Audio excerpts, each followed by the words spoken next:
So welcome to Poco a Poco, little by little. This is week 3, and this is where we make small, tiny changes in our life to build a sense of empowerment back up.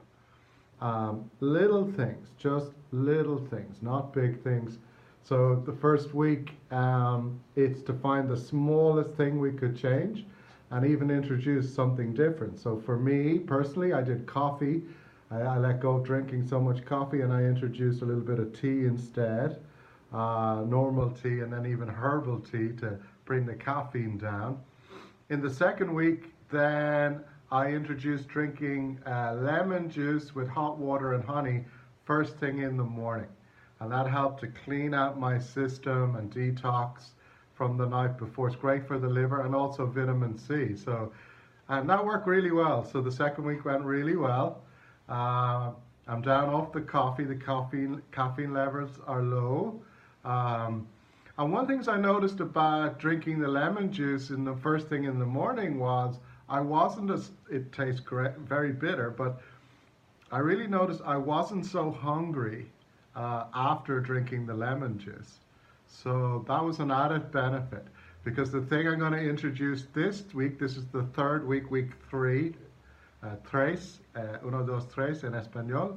So this is week 3, and week 3 now what I'm going to do is my changes to just eat for 8 hours in the day. So this is another idea, and I can't reference the source right now, I'll come back to it.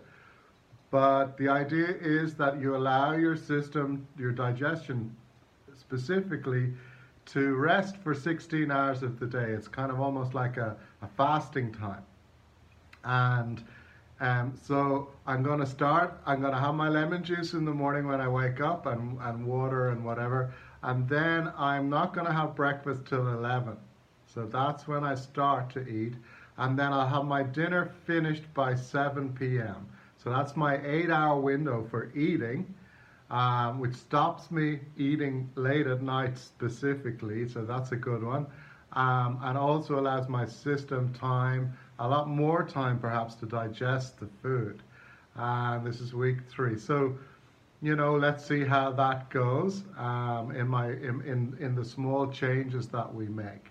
And I guess it's getting used to the feeling, because it's getting used to the feeling of being a little bit hungry and not just instantly reaching into the fridge or the press and grazing or munching on something to fill that feeling.